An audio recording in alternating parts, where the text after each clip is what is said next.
Buen día, gente. Soy el pastor Rubén Noguera, comenzando Rompiendo Cadenas de hoy. Que el Señor lo bendiga.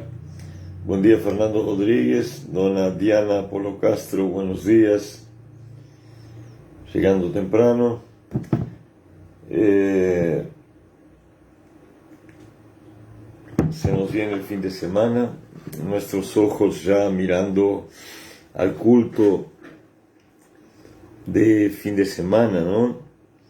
Y contando los días, mañana sábado ya será 31, el domingo será 1, el lunes será 2 de febrero, o sea que volvemos a contactarnos a través de la radio y de las redes sociales en el día 2 de febrero, ya febrero, mes en que recibimos y tenemos el trabajo, la participación de 4 grandes del reino de los cielos en nuestro MBC, en nuestra trinchera, ¿no? Me refiero al culto del día 18 de febrero, un culto en el cual va a participar el apóstol Lenardi, nos va a visitar Sergio, nos va a visitar Bruno de Canadá y nos visita el sacerdote Lee de Corea, ¿no? Son 4 grandes, sus nombres están en todas las redes sociales por ahí, de la gente que gusta de enterarse de las cosas de Dios. Y grandes acontecimientos son vinculados con diferentes matices, en diferentes orientaciones, con diferentes propósitos, a lo largo y a lo ancho de la tierra sobre esa gente, gente que trabaja mucho con sanidad interior, gente que trabaja con la edificación de la iglesia, gente que trabaja con milagros como el apóstol Lenardi, como el profeta Josué que nos visitó hace poco.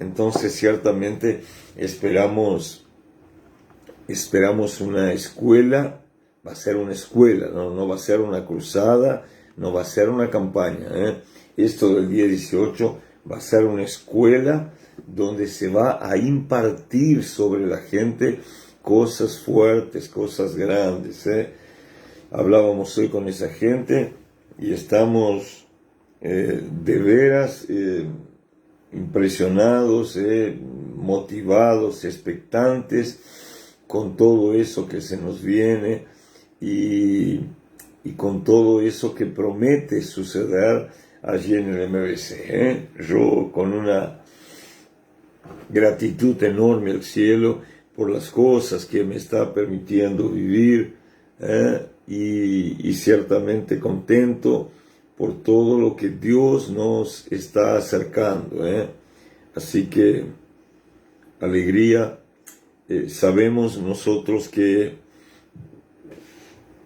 la vida del creyente no son solo campañas, no son solo cruzadas. La vida del creyente, el caminar con Cristo, no son solo campañas, cruzadas o escuelas, La vida del creyente es el día a día, ¿no? Es el día a día con Dios, es el día a día siguiendo a Cristo, negándose a sí mismo, cargando su cruz, buscando la santidad, teniendo compromiso con Dios, siendo enamorado del Espíritu Santo, dándole libertad al Espíritu Santo para obrar en la vida de la gente, ¿no? Y escuchando la voz del Señor y cumpliendo sus exigencias, sus enseñanzas, todo lo que Dios ha establecido para nuestras vidas, como regla, como mandamiento, como decreto, como su voluntad, es parte del día a día del creyente, ¿no? Un creyente que solo hace campañas, él no es un creyente, ¿no? Él solo le gusta el relajo, la fiesta, ¿no? Pero el creyente es aquel que cuando está alegre y en fiesta ora, y cuando está triste también ora. El creyente es aquel hombre que cuando está viviendo un buen momento, busca al Señor, y cuando está viviendo un mal momento también busca al Señor, ¿no? El creyente es aquel hombre que en el día en que está todo bien, él va a la iglesia a agradecer, pero en el día que está todo mal, él va a la iglesia a buscar, porque el verdadero creyente es el que tiene sus ojos puestos en Jesús y tiene la plena convicción de que si Dios no cambia una situación, es porque Dios desea que el hombre pase por esa situación. Pero sabe también que Dios tiene condiciones de cambiar cualquier situación, ¿no? A veces uno se confunde con la cosa y cree que tiene que estar en los eventos grandes. Sí, en los eventos grandes uno tiene que estar, pero de nada ir a los eventos, de nada adelanta ir a los eventos grandes si en mi día a día yo no oro a Jesús, yo no lloro con Él, yo no me río con Él, yo no hablo con Él, yo no lo escucho a Él, yo no lo sigo a Él, yo no tomo mi cruz, yo no me niego. Esa es la vida del creyente, ¿no? La verdadera vida del creyente es esa, ¿no? Uno siempre habla en relación a los matrimonios, a los casamientos, ¿no? La luna de miel es el caviar, ¿no? Es donde uno alcanza a vivir lo que deseó, lo que planificó, lo que es excelente. Pero casamiento no es luna de miel, casamiento no es caviar, ¿no? Siempre me refiero a una cosa que escuché de un pastor. Ya está viejito él, sigue siendo un hombre de Dios, está en Río de Janeiro ahora, hace muchos años, y él en una ceremonia de casamiento, él dijo, el verdadero casamiento es el arroz con poroto del día a día, ¿no? Es el poroto del día a día, no es el caviar, ¿no? Así la vida del cristiano no es el caviar. La vida del cristiano es la sopa, muchas veces sacudida por las lágrimas del hombre, es la lucha del día a día, es la actitud de negarse a sí mismo, es el depender de Dios para las cosas más simples de la vida del creyente. Eso es vida de creyente, ¿no? Yo no dependo de Él para sanarme de un cáncer apenas. Yo dependo de Él para comer, yo dependo de Él para tomar, yo dependo de Él para respirar, yo dependo de Él para despertarme al día siguiente, yo dependo de Él para que Él renueve sus misericordias sobre mi vida. Yo dependo de Él para tener semilla. Yo dependo de Él para querer hacer lo que tengo que hacer, ¿no? De hecho, es una afirmación bíblica, ¿no? Es Él el que produce tanto el querer como el hacer, ¿no? La Biblia dice también que Él es el que da semilla al que quiere sembrar. Significa cuando yo quiero seguir haciendo la voluntad de Dios y me faltan medios, es Él el que me va a proporcionar los medios, los recursos, la fuerza, la capacidad, el conocimiento, la fe, la unción. Todo eso, yo, usted, nosotros, dependemos de Él para tener, ¿no? Entonces, así como de repente nos ponemos grandes y oramos por la estabilidad de una nación, por la permanencia de un reino, por la situación política de un país. Claro, son cosas grandes. A veces nosotros tenemos que hacernos sumamente dependientes de Él y orar por el pan nuestro de cada día, orar para ser perdonados, orar para poder perdonar a un hermano que no conseguimos perdonar. Tenemos a veces que orar para resolver algo muy simple, como un estado anímico decaído, como un alma entristecida, como un espíritu sin aliento, como una boca inclinada a la maledicencia, como una mente inclinada a un pensamiento impuro, como la falta de provisión para un determinado día, como el no saber lo que hacer. Esas son todas cosas que Dios hace y que hacen parte del día a día del hombre y que evidentemente nosotros tenemos que aprender a buscar en Dios. Por eso le decía que la vida de creyente no es aquel que va a las conferencias o a las cruzadas o va a las grandes campañas, ¿no? La vida del creyente es aquella de arrodillarse a la orilla de la cama y llorar. La vida del creyente es aquella en la cual aprendemos que en lo mínimo dependemos de Él y que todo lo bueno, toda buena dádiva, todo don perfecto proviene apenas de Él, viene de arriba, dice la Biblia, ¿no?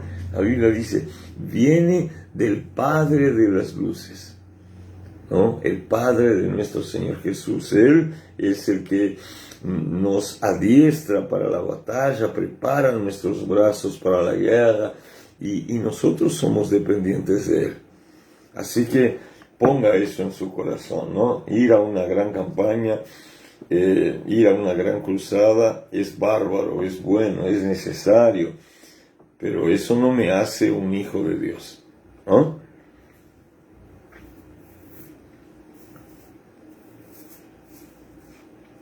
El caviar es excelente, pero la vida del hombre no es solo caviar. La vida del hombre muchas veces es el guiso del día a día, es el arroz con poroto, es el plato común que se hace, se consume, se sirve en nuestras casas y tenemos que aprender a vivir de él, a través de él, ¿no? Conviviendo con eso.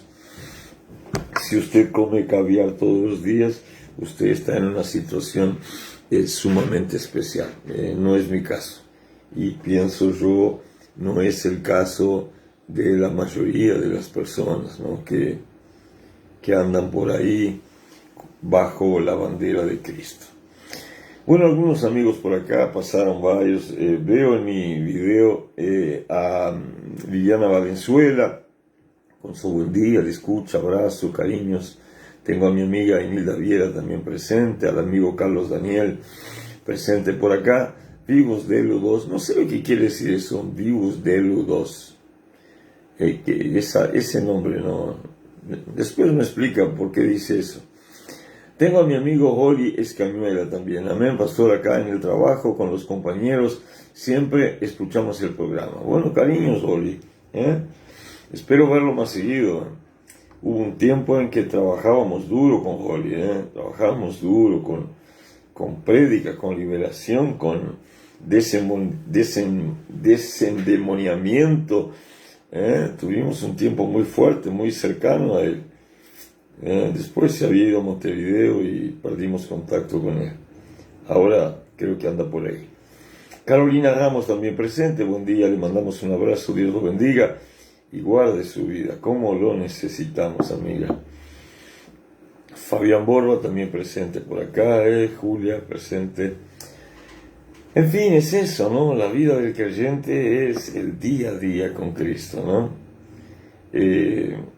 Jesús dijo, el que quiera seguirme, niéguese a sí mismo, tome su cruz y sígame, venga en pos de mí. No dijo, camine un día conmigo, dijo, sígame, ¿no? Yo digo, la vida de personas, algunas, tuvieron comienzos muy lindos en la fe.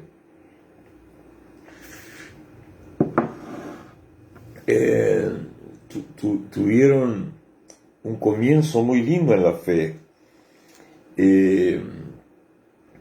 Tuvieron grandes experiencias, crecieron rápidamente en la fe. A veces tuvieron un buen instructor, un buen maestro, un buen discipulador, un buen pastor que los ayudó. Y personas experimentaron un comienzo a veces brillante, ¿no? Pero muchos de ellos, ¿no? Fueron, como diría yo, una especie de fuego de paja, ¿no? Da fuerte, da alto, crece, se muestra, es visible, pero se termina rápido, ¿no? Porque el camino de fe de muchos se corta rápido, aunque haya tenido un lindo comienzo. Y uno siempre dice, es importante el comenzar en la fe, el caminar en la fe, el aprender. Eso todo es muy, pero muy positivo. Ahora, el que comienza bien la carrera no significa que haya ganado la carrera, ¿no? Lo importante es llegar a la meta.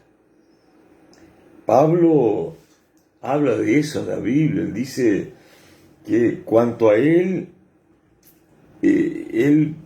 prosigue en dirección a la meta, dejando atrás lo que atrás quedó y buscando alcanzar el propósito de su llamado, ¿no?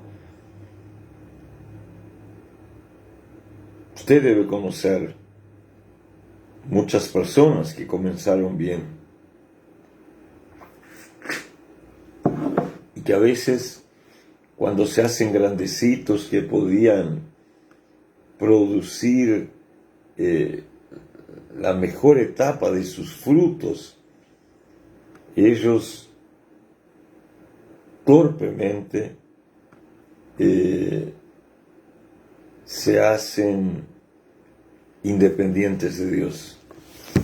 Y al hacerse independientes de Dios, ellos se rompen, fracasan y se quedan por el camino. Acuérdese que Jesús, por ejemplo, el libro de Juan cuenta mucho de las enseñanzas de Jesús respecto al permanecer en Él, ¿no? Al permanecer en Él, al permanecer la palabra, y la palabra permanecer en la persona. Entonces, el gran hecho no es apenas comenzar el camino, es permanecer en el camino. Llorando, permanecer en el camino. Riendo, permanecer en el camino. orando cuando todo está bien, orando cuando todo está mal, clamando al Señor cuando necesito algo de Él, clamando al Señor cuando todo está bien. Eso es lo que me hace permanecer. Todos los días alimentar el fuego. Todos los días despertar mi deseo de hambre, mi deseo de sed, mi deseo de estar con Él. Todos los días darle un tiempo de calidad a Dios, leyendo su palabra, meditando su palabra, escuchando la voz de Dios, hablando con el Señor, cantándole alabanzas. Eso es fundamental. Usted ciertamente sabe que muchas cosas comienzan a veces con un sensacionalismo, como algo muy promisor. Pero usted también debe estar harto de ver cosas que comenzaron bien, que terminaron mal. No, ciertamente. Y no es a veces que la persona venga a desistir. De repente la persona todavía sigue en el camino. Pero muchas veces ella se perdió de Dios. Ella se perdió de Cristo. Cuando la persona se pierde de Cristo, es porque disminuyó la intimidad entre él y Dios. Es porque la distancia entre ambos aumentó. Yo siempre tengo presente el episodio de cuando Jesús es preso por los soldados romanos y los auxiliares del sumo sacerdote, entregado por Judas, y lo llevan a Jesús a ser investigado, interrogado, juzgado y condenado, porque ya estaba establecido eso, ¿no? Y la Biblia dice que al comienzo, cuando Jesús fue preso, los discípulos estaban a la vuelta. Tanto es, por ejemplo, para citar un nombre, Pedro estaba cerca de Jesús, que cuando los soldados se le acercaron, hubo un auxiliar del sumo sacerdote que Pedro sacó la espada y le arrancó la oreja, ¿se acuerda? Pedro estaba al lado de Jesús, tomó la delantera de Jesús, le hizo el costado a Jesús, y reaccionó defendiendo a Jesús. Eso todo habla de proximidad, eso habla de importarse con las cosas que estaban sucediendo con la persona de Cristo. Pero en la marcha de Jesús desde el lugar donde fue preso hasta donde iba a ser interrogado, la Biblia dice en determinado momento que Pedro seguía a Jesús de lejos. ¿Qué significa? La distancia había aumentado. ¿Qué significa? Ya no eran próximos. Cuando Jesús está lejos de Pedro, Jesús sigue siendo el mismo Jesús. Pero cuando Pedro está lejos de Jesús, Pedro ya no es el mismo Pedro que cuando está cerca de Jesús. Así somos nosotros. Cuando estamos cerca de Jesús, somos una persona.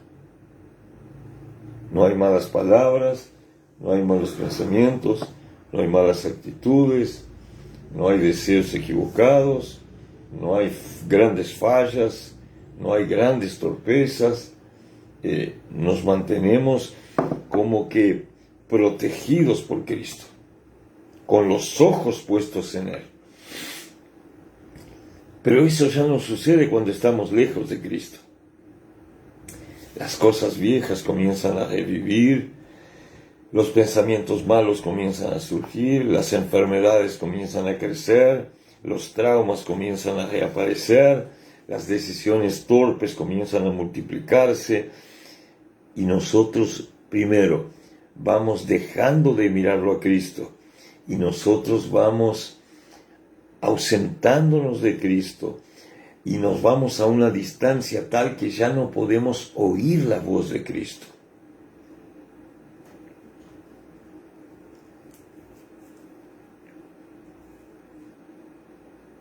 ¿Por qué? Porque se aumentó la distancia.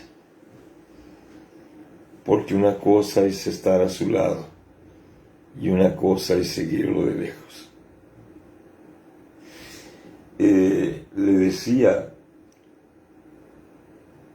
las campañas, las fiestas, las cruzadas, las escuelas, son todas cosas buenas. Pero estar en una fiesta donde Jesús sea lo importante, no quiere decir que usted esté conectado con Él, ¿no? Por ejemplo, acuérdese de aquel fariseo llamado Simón que hizo una cena y lo invitó a Jesús. ¿Se acuerda lo que pasó? Jesús estaba ahí sentado a la mesa. Los fariseos conversaban sobre asuntos de ellos. Nadie reverenciaba a Jesús. Simón, el dueño de la fiesta, se lucía, ¿no? Le decían, qué linda fiesta, Simón. Y él decía, sí, ¿viste quién tengo ahí? ¿Ah? Al tal hombre de Galilea, ¿no? Anda curando gente, haciendo cosas por ahí. Pero ni los invitados a la fiesta, ni el propio fariseo Simón era cercano a Jesús, o le daba pelota a Jesús, o estaba próximo de Jesús, o estaba dando reconocimiento a Jesús. Significa estar en una fiesta. No significa que yo esté cerca del que da la fiesta o del que es importante en la fiesta, o que yo esté viviendo el propósito de la fiesta, o que yo tenga intimidad con alguien que está en la fiesta. Le digo la verdad, amado, a mí ya me tocó, y es algo que no me gusta. Me siento muy mal. A mí ya me tocó estar en una fiesta donde yo no conocía a nadie, donde yo no era íntimo de nadie.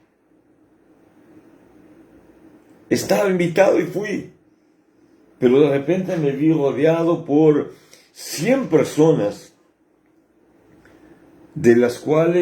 con las cuales mi mayor conversa era buen día.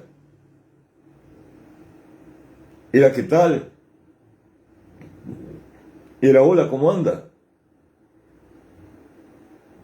Y eso usted consume en los primeros 5 segundos de la fiesta. Y el resto del tiempo de permanencia en la fiesta, cuando usted está rodeado de gente que no conoce, es un tiempo que no pasa nunca, es un tiempo perdido. No sé si usted ya estuvo en esa situación, yo ya. Y qué desagradable es. Significa, yo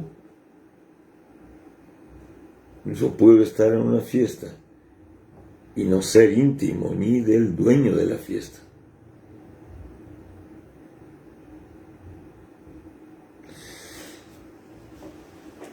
En la cena del Simón el fariseo, todos los fariseos que estaban allí sabían quién era Jesús, conocían a Simón, hablaban con Simón, casi no hablaban con Jesús.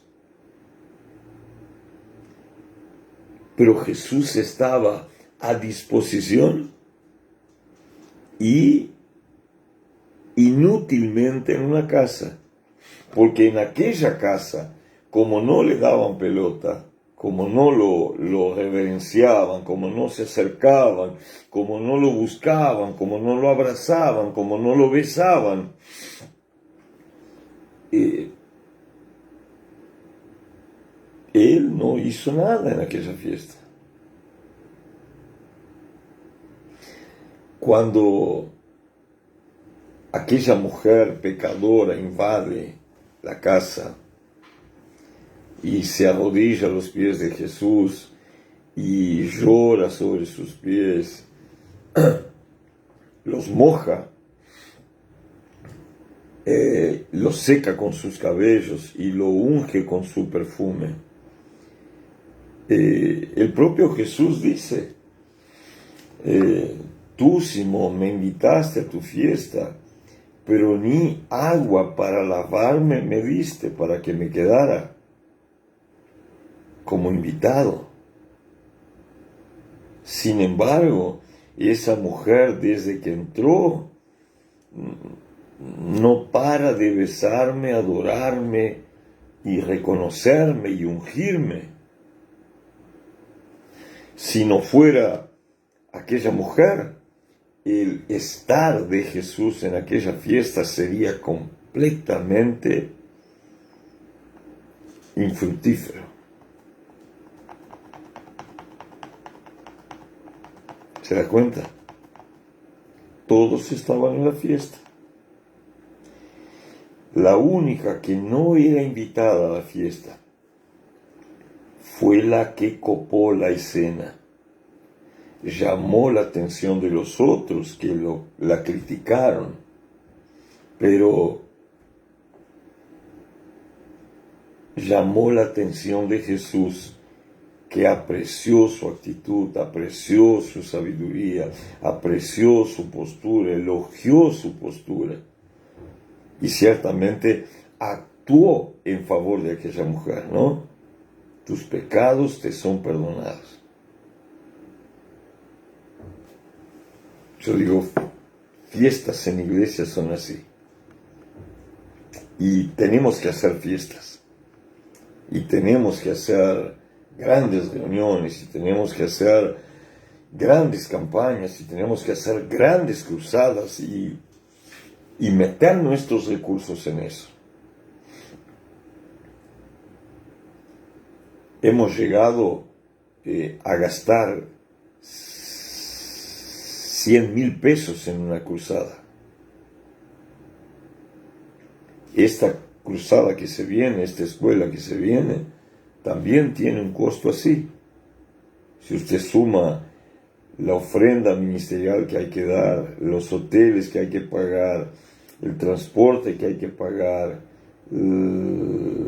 las alimentaciones, los gastos, son 100,000 pesos que uno gasta. Los recursos vertidos en el MBC son para eso.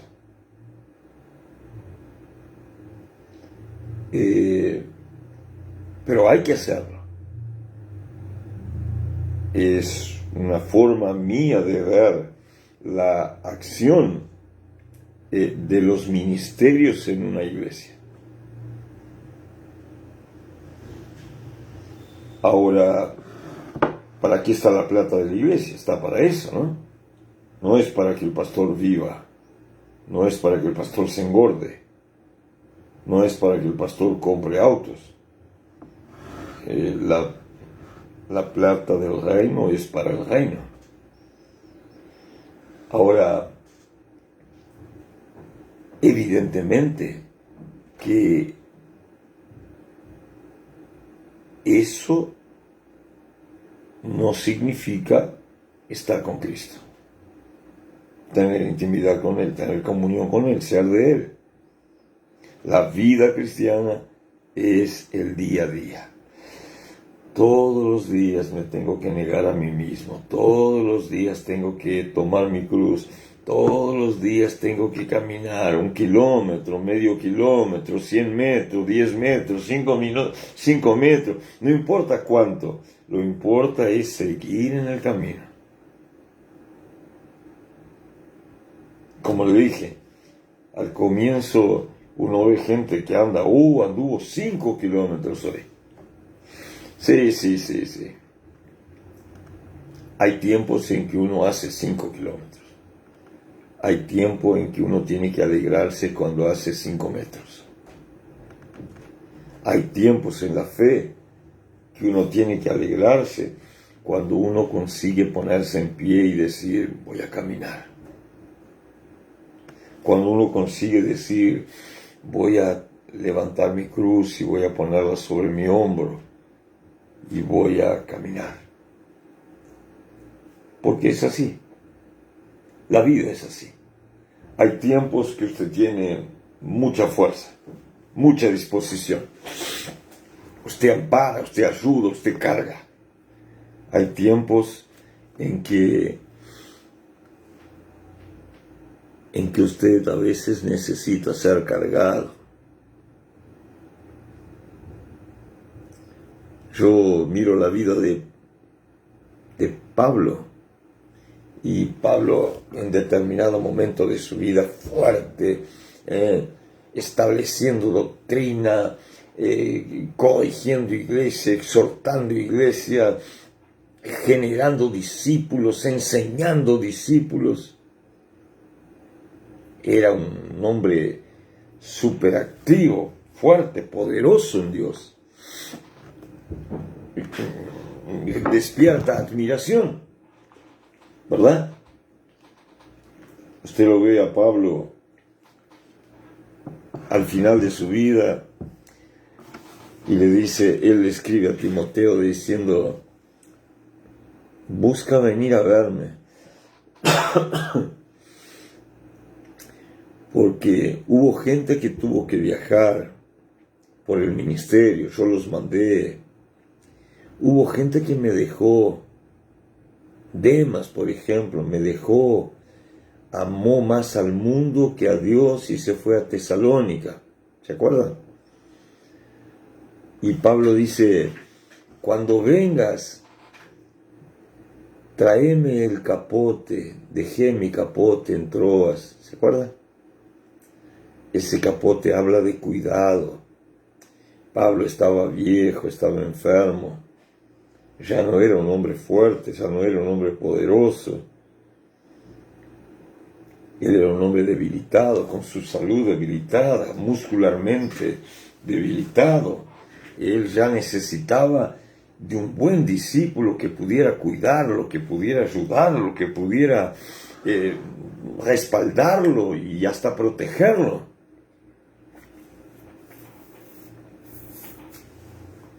Entonces yo digo, si Pablo, que era Pablo, vivió momentos así, imagínense nosotros que somos apenas nosotros.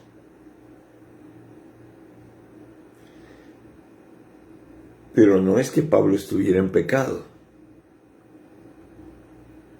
Pablo vivió su tiempo de fuerza, también vivió su tiempo de debilidad. Tuvo sus aciertos y también tuvo sus errores.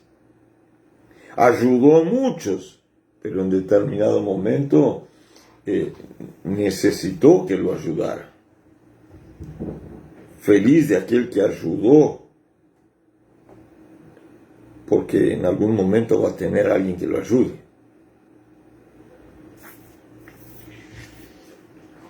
Entonces, ya dice Eclesiastés, bajo el sol hay tiempo para todo. Pero créame, la vida cristiana, aunque usted tenga grandes momentos, aunque usted tenga su tiempo de gloria, su tiempo de fuerza, su tiempo de unción, en que usted va a levantar los brazos y el cielo va a derramar fuego. Hay también su tiempo de, bueno, por lo menos conseguí negarme, conseguí tomar la cruz y conseguí dar un paso hoy. La abuela, la mamá, doña Adelina, que Dios la tenga y la tiene, ella cantaba un corito que decía: vamos subiendo peldaños. Me acuerdo mucho de su voz cantando eso. Vamos cargando la cruz. Y eso siempre me recuerda, es mucho más fácil bajar que subir. Pero la vida del cristiano es subir peldaños. La vida del cristiano es esfuerzo, es transpiración, es sudor. No todo es gracia, no todo es favor. Hay momentos en que usted tiene que poner lo suyo. Lo grande de eso, amado, es que a veces usted está fuerte para hacer todo lo que hay que hacer. Hay que hacer. ¿Se acuerda de Pablo? Va a buscar leña, una serpiente lo muerde en su brazo y él levanta su brazo y pone en el fuego, friega la serpiente en el fuego y ella huye. Y no le hizo mal alguno. Y la gente se enamoraba de aquel Pablo tan fuerte, ni la serpiente le hizo daño. Sí, hay un tiempo así, querido. Hay un tiempo en que ni la serpiente te hace daño. Pero, y eso es lindo en la vida cristiana. Pero también hay un tiempo en que un resbalón te voltea, en que una gripe te derriba, en que el desánimo te abraza, en que la amargura te alcanza, en que la tristeza te toca, en que la vergüenza golpea tu casa. Y eso es vida cristiana. Ah, pastor, pero el Señor dijo que tendríamos aflicción, pero que Él había vencido el mundo. Sí, Él venció el mundo. Pero no ignore la primera frase, o mejor, la primera parte de la frase, la primera parte de la enseñanza. En el mundo tendrán aflicciones. Significa, vamos a tener aflicciones. Ah, pero Él venció el mundo, Él venció el mundo. Él venció el mundo. Nosotros no. En el mundo tendremos aflicciones. Conservemos el buen ánimo, porque Él ya venció el mundo. Pero no significa que su vida sea libre de aflicción, de golpe, de lágrima, de tropiezo. Al contrario, delante de todo eso, usted tiene que aprender a persistir todos los días, con mucha comida o con poca comida, con caviar o con poroto, todos los días, con fuerza o con poca fuerza. Me levanto, me niego a mí mismo, tomo mi cruz, miro donde va Jesús y camino en pos de Él. La Biblia lo dice. Y yo, de verdad, le creo en el nombre de Jesús. Amén, amén y amén, Jesús. Dios te bendiga, gente. Hoy es viernes, entonces nos vemos en las redes sociales el domingo por la noche en nuestro culto al Eterno, al cual usted está invitado y en el cual cuento con su estar, ¿no? Importante, el culto del domingo, donde se siembran palabras que no caen en tierra, pero que permanecen para siempre. Y yo por radio vuelvo el próximo lunes a las 12 del mediodía. Dios te bendiga, beso grande, cariños. Gracias por el aguante, saludo a los que estuvieron conmigo. Nos encontramos, chao, chao.